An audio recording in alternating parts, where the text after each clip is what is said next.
Lukas Kleckers, thank you so much for taking the time to come on the podcast and have a chat. How have you been?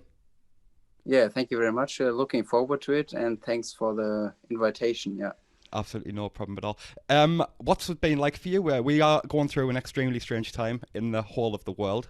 The UK, as well as Germany, are on really, really tight restrictions at the moment. Regarding yourself and being someone who usually has to travel a lot of the time of the year to different places, what's it been like for you, and how's it kind of affected your life, Lucas? Actually, I'm quite lucky. I mean, the season, of course, it was a little bit different, but Mm. I could play all the tournaments, and I didn't have to quarantine myself before the tournaments or coming to the UK. I didn't have to quarantine with Yeah. the special rules for elite athletes. So it was quite good for me that yeah, all these rules World Snooker did for us or helped us with the Yeah. traveling. Yeah, they really helped us to make it as easy as it's possible. So It's been really tough for World Snooker. I've spoke to other, not just to players, but to referees as well, and they've said I think they've done an unbelievable job, especially over the last few months with the testing that has to be done and everything like that to get to make it as safe as possible for not just them, but for the players as well. I mean, how have you found playing without kind of crowds and everything? Does it seem to bother you, or has it not really affected you? actually, I'm not very sure. I mean, of course, it's nice to go to different venues and see different places and play there and play in front of crowds. Yeah. But yeah, I go to the tournaments to enjoy playing, to play my best game. So the crowd is a nice side effect, but I'm very grateful that we can play tournaments at this Mm. time. So that's the main thing for me. So, Yeah. and sometimes it can help. Sometimes it's a bit more pressure when you have spectators, and sometimes, yeah, that can even help. Yeah, I've noticed a few players have said that. I think that's why there's a lot more 147s going in. There's a lot of really Yeah. high breaks going in because some people like to play to the crowd, and they're maybe not doing as well as they usually do. And other players who are unbelievable in practice on their own, and then when they come to these matches, it kind of feels like a practice game. So they're knocking in these really high breaks all the time. And yeah, I think Stephen Maguire won a competition, and he said it just felt like being at home, and it didn't even feel like being in a competition. Do you feel that when you're out there, or does it not really bother Yeah, you?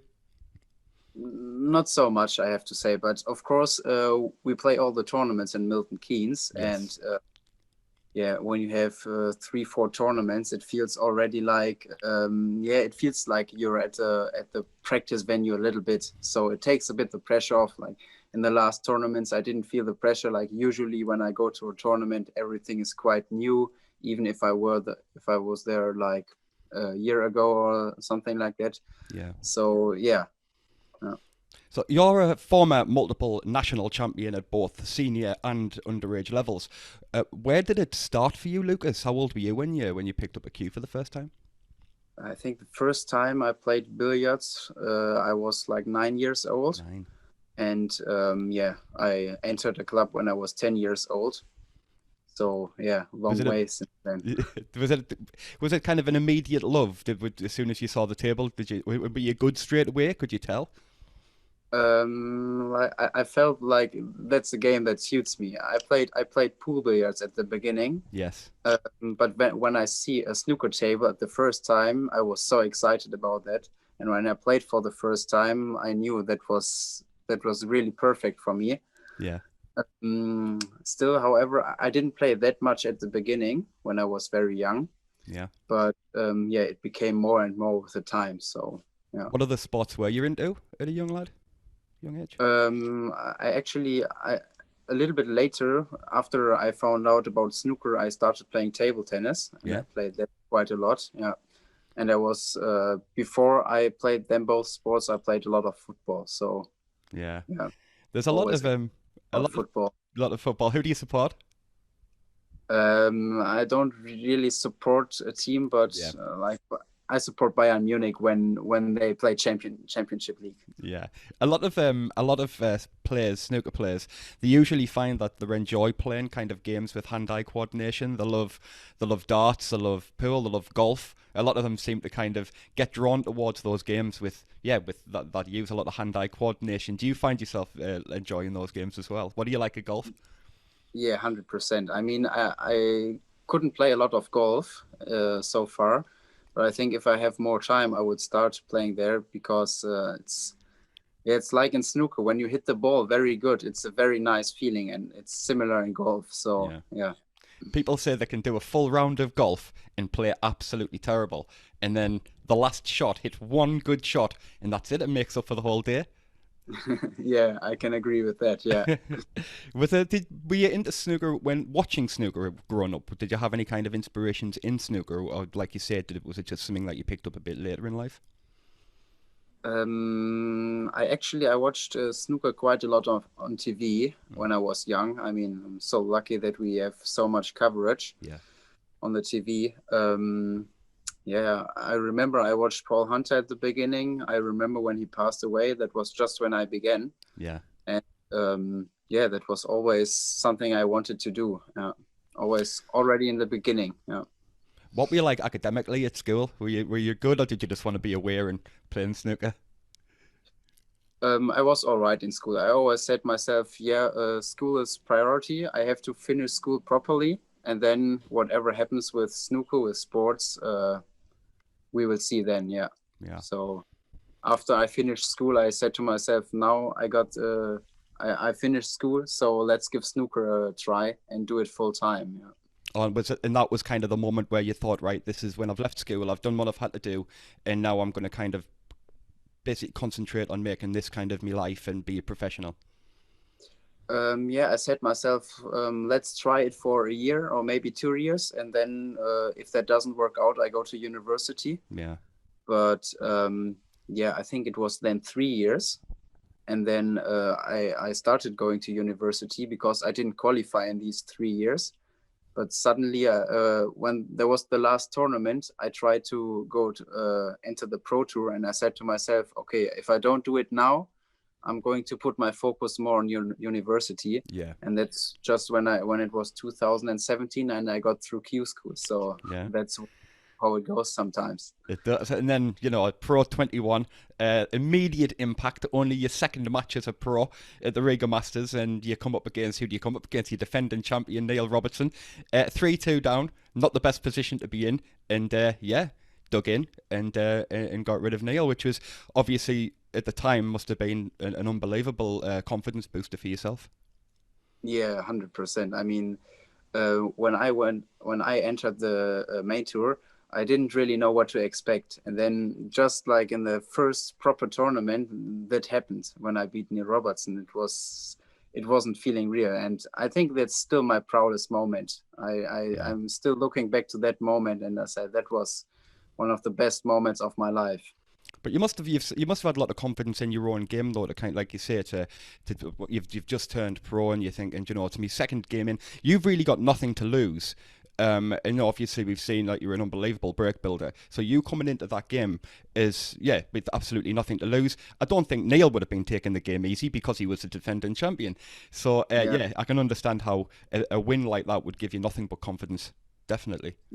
Yeah, it was. Yeah, I think the other thing was just I didn't really know what to expect because I didn't have any experience on the pro tour, but that was obviously a big confidence boost, and I knew everything is possible. You can beat anyone there if the day is good, if you have the right form, and if everything is going the right way for you.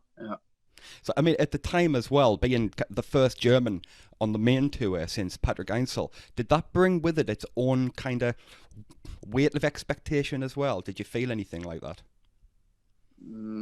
I wouldn't say so, because I think in Germany, I know many people support me here.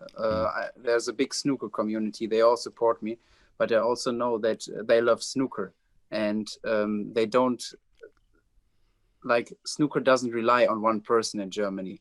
So that's the way I think it is, and that takes a bit of pressure off me. So So yeah, but like you've just mentioned there, kind of beating Neil, shown kind of on the main stage that you were capable of beating anybody. Now you must have thought, right, okay, I've made the right decision here now. This is the right decision I've made. I've played possibly one of the greatest players in the world. Well, he's number 2 in the world at the moment. And it's kind of like, right, okay, I can beat him in his own competition, which he's a defending champion. You know, bring me anybody, I'll beat anybody on me day. Yeah, I know. Yeah. Yeah, that's what I thought after that. Yeah, but then I remember the season goes on, and then I experienced what it can be on the tour. So I remember, apart from that thing against Neil, I always remember the first time that I saw you properly was watching you against Ronnie. He went 2-0 up. Ronnie brings his own crowd, his own maddening crowd, obviously. Everybody's cheering him. You went out, and in that third frame, you knocked an unbelievable total clearance, 137 in. I don't think it was a shock to many people who would kind of been watching your career that you were capable of doing that. But I think for everybody watching, everybody's tuned in to watch Ronnie, and then for you to do that on the big stage, now that must have been a great feeling as well to show what you're yeah, capable of. that was awesome. I just remember like it was yesterday, just when I got the draw that I'm going to play Ronnie in the event. That was already unbelievable for me, because that's what you dream of, Yeah, like all the amateur time, that you play Ronnie on a big crowd. And yeah, I can remember the match very very well. I didn't do a lot of stuff wrong in the first no. frames. He just played unbelievable. He didn't miss. I didn't get any chances. So I was 2-0 down, and I thought, yeah, I mean, all other players also would be 2-0 down now. So Yeah, yeah, you didn't do anything wrong. yeah, yeah. Yeah. So that took a bit of pressure off me, and then I got my first chance, and then yeah, kept going. Yeah. So in effect, I mean, what I've noticed there, I mean, lots of players struggle when it comes to playing players like Ronnie. Not only because of the top players and extremely talented, but some players can have already let themselves get beaten before they've even started, like Mhm. mentally. Um, so I know other players I've spoke to that say that playing these top people like your Ronnies and like your Neil Robertson and like your Mark Selby's, like some people that brings out their best game in them. And does that resonate with you? Do you like the better the opponent, the higher the opponent, the more you kind of focus and play that, or do you just can you play anybody? It doesn't really matter. I think sometimes it depends. Sometimes it doesn't matter. Sometimes it's pushes me. Yeah. I can't really say that. I think like the best example is James Cahill. He did so well Yes. against so many good players, and I think he's one of the best who can push himself against top players. Hmm. I think I'm not exactly kind of that, but yeah, sometimes it worked out, like in one of the last tournaments. Yeah, well, I was going to mention the Northern Ireland Open. Yeah. You got drawn against Mark Selby, which is obviously one of the biggest players on the planet, and you won 4-0. Now, the same as we were talking before, I think the first frame could have gone either way, but the 4-0, yeah, like he did basically what you normally get, what you said happens to you. You didn't do anything wrong. He walked away from that game thinking, I didn't do nothing wrong there at all. Lukas played absolutely fabulous and deserved the 4-0 win. Yeah, I think so, because yeah, like you said, the first frame I was still a bit lucky that I won that on the black, and that took all the pressure off me. Yeah. And yeah, it's always when you're in a break, there are always like 2 3 critical balls who decide if you make a big break or if you don't. Yeah. And on that day, I remember all these balls, they went in. I had a good position for the next color, and Yeah. everything was on the right place for me. So You didn't lose a everything cue ball once. worked. Yeah, it was absolutely perfect break. Yeah. Against that, but absolutely great, great, great to watch you play like that. And I think as well against again, obviously Mark has such a big following in the snooker world. So there was a lot of people tuned in to watch Mark the same way a lot of people tuned in to watch Ronnie. So for you to kind of show your qualities against somebody that high up in the world, again, must just kind of highlight the fact that you know that you can do it no matter kind of anytime really. You can play the best players in the world, and a 4-0 win. That's not just crawling over the line. That's a hammering. So yeah, that must have been extremely another confidence boost moving on. Yeah, 100%. And I remember on that day, I was 3-0 up, and I was the first time I realized I could win that match was when I was 3-0 up, and I got a good chance when I was 50 in front. So because I always thought, oh no, I'm playing Mark Selby. He likes to be 3-0 down. So yeah, just when I potted the match ball, I realized, oh yeah, now I've done a really big thing. So Did you feel that was confident going into the match? yeah, I think so, because I played good in the round before. I beat a good Chinese player, Chan Bing Yu, Yeah. and had a couple of 50 plus breaks. So yeah, for many players, it's always the biggest pressures in the first round, and so it's for me. So after I beat Chan Bing Yu, I was a bit delighted that I Yeah. had my first round win. So I didn't feel that much pressure. I think I feel more pressure if I played Mark in the first round. Yeah. So, It was more kind of you were able to go out there and enjoy it more. yeah, exactly. Yeah, and Yeah. especially after the first frame, after I knew I have a frame on my board, so that And helped that, also to yeah, give but me like you confidence. say, Mark has a habit of coming back at you, so it doesn't matter how far ahead you've got to keep that level of that level of Yeah, concentration, and yeah, so to pot that match ball and think, oh, actually, I'm over the line here. Yeah, that must have been like, thank God for that. yeah. Yeah, I remember sometimes when you start thinking, "Oh, I could win that match," then there happens mistakes that shouldn't happen. Mm. So, not this time. Yeah, Yeah, it's like sometimes you make the mistake of looking at the scoreboard and thinking, "Oh, I'm near. I shouldn't have done that because now I've maybe got a couple of balls to go. And I should have just kept going." yeah, exactly. Yeah, yeah. So, what do you do, Lucas, when you're away from the table? What do you like to do to relax? Um, I like to do any kind of sports. Is it Mm. like table tennis or squash or running? Yeah, and I still do a little university stuff, but not too much, because it takes too much time if I do it like full time Yeah. with the snooker. So yeah, kind of that stuff. What are you doing at university? It's mechanical engineering, which is Mechanic. quite much. Yeah. Yeah, brilliant. If you, it's not bad to fall back on that, but that would take up a lot of your time if you're trying to do mechanical engineering as well as practice snooker. Yeah, I don't think that leaves much time for anything else really. Yeah, when I turned pro the first time, 2017, tried to do both, like practice a full day and then in the evening, like learning. But I found out if I really do that, that doesn't help the tournaments and the exams. So I Yeah. said, don't do that. Yeah. So what kind of are you into like movies and TV box sets and stuff if you have any time? Yeah, like movies, TV series. Yeah, Yeah. yeah. And what type of music do you like to listen to? Um, it's very different. I really like the old music Yeah. from Michael Jackson, for example. Yeah, yeah. Well, also like house and techno music. Yeah. So So do you do yeah. that when you're practicing? Do you sometimes just have your headphones in and you can practice with a bit of Michael Jackson on? Not really, because when I practice, I hate listening to music, because I Ah, feel right. like I can't really focus. Like I played 1 hour, then I forgot all the balls I played when I listened to music. So All right. it's quite weird. Some people have to listen to music, but I really hate it. What's your practice routines like, Lucas? Do you have your own set routines that you like to do? Yeah, I always try to practice like safety, long Hmm. pots, and break building on positional play, and that's the three aspects, and then do different exercises for them. Yeah. Do you have to go locally for a table, or do you have one where you live?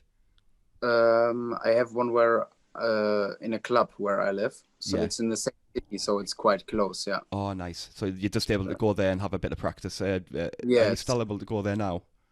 Yeah. I mean, the club is shut, but because pro sports is still allowed, and I'm a pro, I'm the only one who can still practice here at the club, which is fantastic. Yeah, Yeah, I really think I good. was I was talking to another player, Martin O'Donnell. I think he said that his club just gives him a key as well. He's unfortunately doesn't have one at home, but it's the next best thing. He said he's just got the key. He can let himself in, have a practice, and then yeah, and there's nobody else there. It's basically like feeling like you've got one in your own house, really, because you're that close. Yeah, exactly. It feels like that. Yeah. Yeah. Sometimes I don't really like to have I wouldn't like to have a practice at my home, because when you're at home, there are too many other things you can do. Yes. And nobody like brings you to the practice table. That's why I like to be in a club. There are sometimes other people around, and you don't get lazy. So Yeah. it helps a lot. Yeah. Do you have anybody that you can practice with, kind of along your standard? Not really. There are quite a good German players I play with, but yeah, at the moment I'm also just practicing on my own. Yeah. Yeah. So, what's your favorite kind of foods, Lukas? What do you like to eat? I really like Thai food, and Yes. Italian food, of course. Yeah, Yeah. yeah. Nice. And Can eat all day. and I know we're going through a bit of obviously the holidays for everybody's kind of being put on hold at the moment. But what's your favorite holiday destination? Where do you like to go if you're given the opportunity? Honestly, I'm not somebody who goes on holiday very Yeah. often, but I think at one point I would love to go to the Maldives or yeah, someplace like that. Get one of those big huts like that you see on the pictures. Yeah, yeah. And walk around the beach. Yeah. Yeah, definitely. So, what's your goals for 2021, Lukas? What have you got? What's your plans? I don't really set myself too many goals. I just try to play my best snooker. Yes. And at the moment, I'm quite happy with my game. The results still could be better. I'm not too happy with them. Some tournaments are quite good. Some could be better. So I try to be more consistent. That's my main goal. I mean, hopefully the pandemic can can do one over this next 6 months, and people can kind of get back to a bit more normality, I think, as well. And like you say, at the moment you're just practicing on your own, so that won't be helping. I think it's a lot of players have said that at home, especially in the UK, that they're struggling with the practice partners, and because so, and then even if they've got one in the house, it's hard to practice because you need that match practice and need that match sharpness, like you said, to keep you sharp. So yeah, hopefully coming into the next year, things will kind of get back to a bit of normality with any luck. Yeah, hopefully. I mean, I think it will still take a lot of time, Yes. but I hope that for the next season that it will kind of go back to normal. Yeah. I was talking to Paul Collier just a few days ago, and Paul was saying that that everything's kind of starting back up. I mean, there's not much of a break. The Grand Prix just finished, and then straight away within the space of just after January, it's kicked straight back off for a new season. So there used to be a lot of break. So there isn't much time to kind of to know whether things are going to be back to normal. Things are certainly in the UK are not going to get back to normal within the next 3, 4, 5 months, I even think, because I think there's a possibility we're going to be going into Tier 4, most of us are going to be going into Tier 4 in January. So it'll take a lot longer for us to get back, but, I think, as long as we've got that goal and World Snooker are doing what they can, I'm sure they'll still be able to put the competitions on.